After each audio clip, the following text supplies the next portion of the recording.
안녕하세요. 얼마 전 파혼한 30대 여성입니다. 여길 찾아오기까지 정말 많은 고민을 했어요. 혹시 누군가 제 이야기라는 걸 알아챌까봐 걱정도 되었고요. 하지만 혼자서는 이 마음을 어떻게 다뤄야 할지 도무지 알 수가 없어서 사연을 적어봅니다. 저와 남자친구는 지인의 소개로 만났습니다. 저는 원래 소개팅으로 사람 만나는 걸 좋아하지 않지만 지인이 하도 간곡하게 부탁해 나간 자리였지요. 지인 말로는 지인이 남자친구에게 크게 신세를 진 일이 있었답니다. 그래서 남자친구에게 밥이라도 한 끼 대접하겠다 했는데 남자친구가 극구 사양을 하더래요. 그럼 술은 사주겠다 했지만 그것도 싫다고 했고요. 그러더니 며칠 뒤 여자를 소개시켜주면 안 되냐고 하더랍니다. 그러면서 제 남자친구도 정말 괜찮은 사람이니까 한번 만나보라고 제 등을 떠밀더군요. 그래서 얼떨결에 나가기로 약속을 했네요. 나가기로 약속은 했지만 솔직히 당일까지도 그다지 내키지 않았던 게 사실이에요. 그렇다고 약속을 깰 수도 없는 노릇이었으니 밥이나 한 끼 먹고 상황 봐서 커피까지만 마시고 얼른 집에 들어와야겠다고 생각했지요. 하지만 어색하고 불편할 거라는 제 걱정과는 달리 첫 만남임에도 불구하고 남자친구와의 대화가 편하고 즐거웠습니다. 어찌나 시간이 빨리 흐르던지 문득 고개를 들어 시계를 확인했을 땐 이미 같이 있은 지 5시간이나 지나 있던걸요. 시간 가는 줄도 모르고 처음 본 사람과 오랫동안 끊임없이 이야기를 나눴다는 사실이 저뿐만 아니라 남자친구에게도 신선한 충격이었던 모양입니다. 그 다음은 예상이 가시겠지요? 저희는 서로가 서로에게 빠른 속도로 빠져들었네요. 얼마 지나지 않아서 저희 관계는 사귀는 사이로 발전했고요. 저와 남자친구의 배경에 대해서 조금만 더 이야기를 해보자면 일단 저는 사업을 하시는 아버지와 은행을 다니시던 어머니 덕분에 경제적으로 어려움 없이 자랐습니다. 지금은 두 분 다 조만간 은퇴하시고 시골에 내려가 사실 계획을 하고 계시고요. 자랑 같지만 부모님 앞으로 작은 건물도 있고 이래저래 노후 준비는 끝내두신 걸로 알고 있습니다. 또한 저희 부모님은 굉장히 적극적이고 긍정적이세요. 제가 어렸을 때부터 항상 저에게 실패를 두려워하지 말라고 가르쳐 주셨죠. 매사에 있어 제 의견과 결정을 존중해 주시고요. 책임감의 무게도 가르쳐 주셨습니다. 제가 사랑하고 존경하는 부모님이다 보니 좋은 건 다 적어 놓은 것 같네요. 아무튼 그 정도로 저와 부모님 사이가 끈끈하다 보니 어느샌가 남편감도 부모님과 비슷한 성향을 가진 사람으로 찾게 되었던 것도 사실이에요. 그리고 전 제 남자친구가 바로 제가 찾던 그 사람이라고 생각했지요. 남자친구와 사귀기로 하고 얼마 지나지 않았을 때 있었던 일입니다. 같이 공원을 걷고 있었는데 남자친구가 제게 손을 잡아도 되겠냐고 조심스럽게 묻더라고요. 솔직히 분위기에 휩쓸려 잡았다고 하더라도 제가 화를 내지는 않았을 거예요. 하지만 남들은 별일 아니라고 무신경하게 넘어갈 수 있는 일임에도 제 의사를 묻는 남자친구의 태도에 크게 감동받았습니다. 또래 남자들에게선 볼 수 없었던 순수하고 귀여운 면도 마음에 들었고요. 이후로도 남자친구는 모든 일에 있어 제 의견을 물어보곤 했는데 그런 그의 행동은 저로 하여금 존중받고 있다는 느낌을 받게 했고 남자친구와의 결혼도 결심하게 만들었네요. 남자친구와 저 두 사람만 놓고 보자면 사실 크게 문제가 될 게 없는 조합이었습니다. 남자친구나 저나 중위권 이상의 대학을 졸업했고 안정적인 직장에서 비슷한 수준의 연봉을 받고 있었으니까요. 하지만 결혼은 둘이 좋아서만 될 일이 아니라는 걸 결혼 준비를 하면서 조금씩 알게 되었지요. 제가 지금 단순히 양쪽 집안 어른들의 경제적 차이를 논하자는 게 아닙니다. 진짜 문제는 양가 어른들의 성향, 성격이었지요. 이제 와서 말이지만 어머님께서는 길다면 길고 짧다면 짧은 제 30년 인생에서 가장 상대하기 어려운 분 중 한 분이셨습니다. 평생을 같이 사신 아버님이 존경스러워질 정도로요. 처음 결혼 이야기가 나오고 시댁에 인사를 드리러 갔던 날이었습니다. 어머님께서는 집에 딱히 먹을 것도 없다며 나가서 먹자고 하시더군요. 급하게 인터넷을 찾아보니 다행히 멀지 않은 곳에 평점이 높은 고깃집이 있었기에 자연스레 그곳으로 가게 되었고요. 사실 스스로 주체가 되어 다른 사람들을 위해 장소를 고르면 걱정이 되지 않나요? 저는 그렇더라고요. 상대가 장소나 음식을 마음에 안 들어 하면 어쩌지 싶어서요.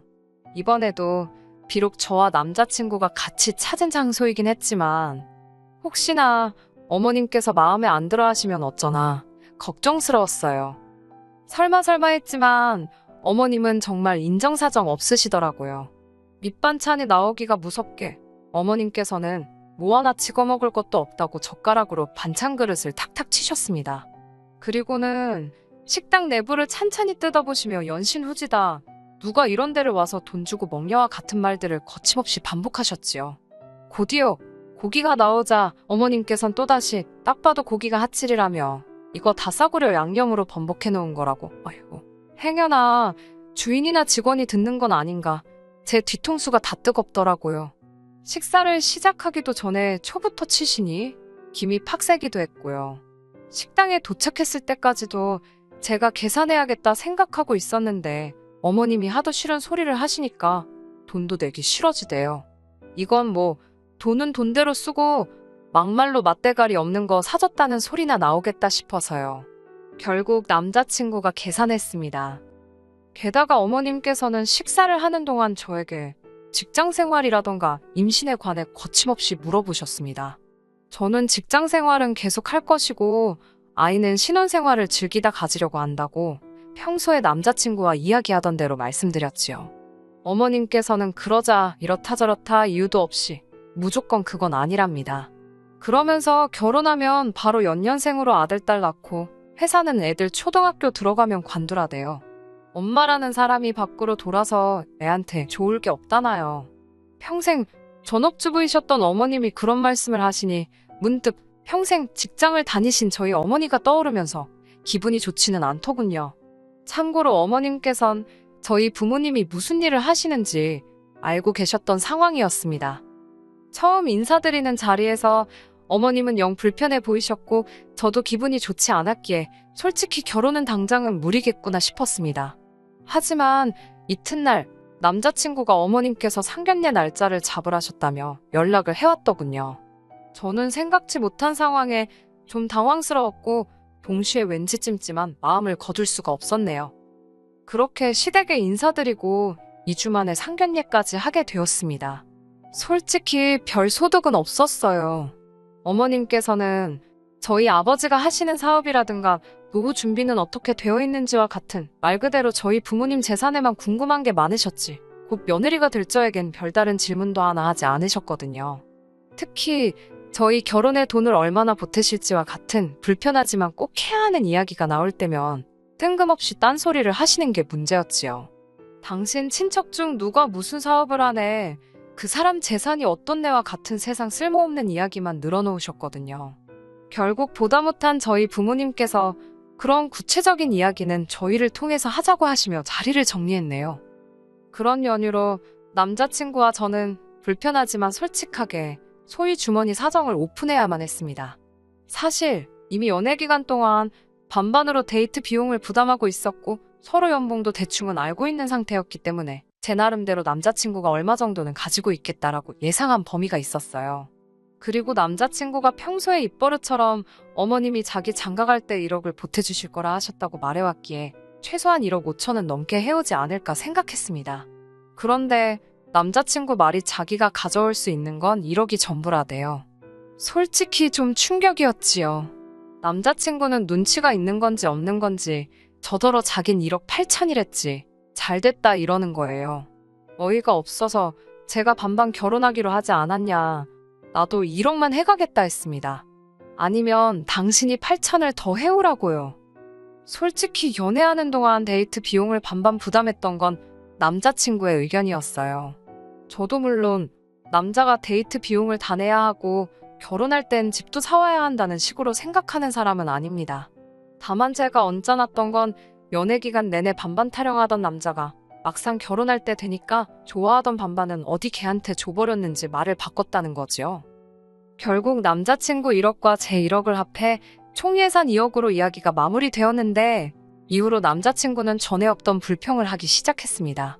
그것도 묘하게 신경 거슬리게 궁시렁 거리는 거예요. 돈 이야기가 오가고 난 이후로 남자친구는 걸핏하면 마치 저에게 들으라는 듯이 우리 둘이 합쳐서 2억밖에 없다며 2억으로 직구하고 혼수하고 어떻게 다 하냐고 투덜거리면서요. 나중에는 진짜 조용히 하라고 소리라도 지르고 입이라도 때려주고 싶은 지경이었지요. 결혼 준비하면서 싸우는 커플이 많다더니 우리도 별 수 없네 싶기도 하고 이 무렵부터 남자친구에 대해서 조금씩 다시 생각하게 되었던 것 같아요. 돈을 어디다 어느 정도 쓸 건지 정한 이후로 한 달 넘게 발품 눈품 손품 팔아가며 집을 알아보고 다녔습니다. 하지만 한정된 예산으로 전세를 구한다는 게 정말 쉬운 일이 아니던걸요. 하지만 하늘이 무너져도 솟아날 구멍이 있다잖아요. 정말 운명처럼 회사에서 멀지 않은 역 근처에서 주변 시세보다 한참 저렴한 아파트 한 채를 발견하게 되었습니다. 심지어 전세도 아니고 매매였고요. 여전히 저희가 가진 예산보다 비싸긴 했지만 충분히 투자할 만한 매물처럼 보였습니다.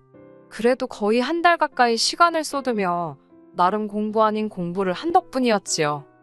젊은 부동산 중개사는 그 매물이 좋은 거라고 생각하지 않는 눈치였어요. 그래서인지 뜨뜻미지근한 반응이더라고요. 하지만 전 왜인지 모르게 점점 마음이 급해졌습니다. 누군가 제 앞에서 채갈까봐 걱정이 될 정도로요. 그래서 바로 어머님께 연락을 드렸네요. 부동산에 관심이 많은 저희 부모님이 아니라 남자친구 어머님께 전화를 드린 이유는 얼마 전 상견례 장소를 잡으면서 한바탕 난리가 났었거든요. 상견례 장소와 날짜, 시간 등이 괜찮은지 어머님께 여쭤보려고 전화를 몇 번이나 드렸는데 어머님께서 도통 받지 않으셨어요. 이후로 한참을 어머님 전화만 기다리다가 정말 별 의미 없이 저희 어머니께 연락을 드렸습니다.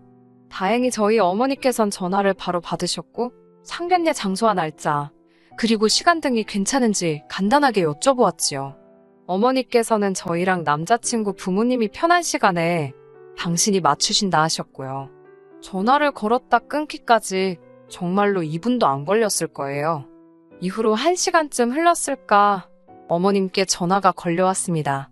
무슨 일로 전화를 했던 거냐고 물으셔서 상견례 장소랑 시간 때문에 전화를 드렸다. 저희 부모님은 괜찮다 하시는데 어머님 아버님은 어떻게 생각하시냐고 물었습니다.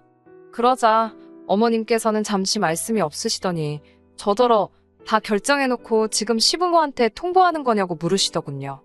제가 그럴 리가 있겠냐고 그런 게 아니라 라며 상황을 설명드렸지만 어머님은 나의 귀를 막고 계신 것처럼 전혀 듣고 계시질 않으셨어요.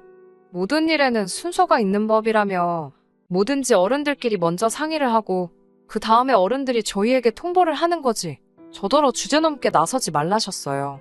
그리고 앞으로 결정할 일이 있으면 무조건 당신한테 먼저 연락을 하라시대요. 지금이야 어머님의 말씀이 말도 안 되는 억지라는 걸 알지만 그때는 제가 정말 뭘 모르고 큰 실수를 한 건가 싶어서 죄송하다고 사과까지 드렸습니다. 하지만 이번에도 어머님은 전화를 받지 않으셨고 도무지 기다릴 수가 없었던 저는 결국 일을 저질러 버렸습니다. 일단 제 통장에 있던 돈을 이체하고 집을 계약해 버린 거지요. 계약하는 동안에도 남자친구가 옆에서 어머님께 몇 차례 전화를 걸었지만 어머님께서는 단 한 통도 받지 않으셨고 오는 전화도 없었습니다. 그날 저녁 남자친구와 저는 양쪽 집안에 집을 계약했다는 소식을 전했습니다. 저희 부모님은 큰 숙제를 끝낸 것 같겠다며 고생했다고 이제 집주인이네라며 축하를 해주셨어요. 그리고 이런저런 조언을 해주셨지요. 하지만 남자친구의 집은 분위기가 완전히 달랐던 모양입니다. 이튿날 출근 준비로 한참 바쁜 시간에 남자친구에게 전화가 걸려왔습니다. 그리고선 한다는 말이 어머님께서 당신과 상의도 없이 집을 살 수가 있냐며 제가 당신을 무시했다고 엄청나게 화가 많이 나셨다며 큰일 났다는 거예요. 그러면서 지난번에 분명히 주제넘게 나서지 말라고 했는데 제가 시댁 알기를 뭐같이 아는 모양이다고 그런 이야기까지 전하더라고요. 저는 일단 남자친구가 전할 말 못 전할 말 분간을 못하는 사실에 화가 났습니다. 그리고 아직 식도 안 올렸는데 벌써부터 이렇게 나에게 말씀을 막 하시는 걸 보라고 이 정도는 자기가 알아서 선 넘지 않게 정리해 줄 수 없는 거냐고 이런 것까지 다 나한테 전할 거냐고 조근조근 물었습니다. 그러자 한다는 말이 연애 때도 항상 제 의사를 묻지 않았냐는 거예요. 세상에 이 인간이 눈치를 엿바꿔 먹었나 싶더라고요. 아무튼 그래도 어머님이 화가 많이 나셨다니까 내가 만나서 설명을 드리겠다 했습니다.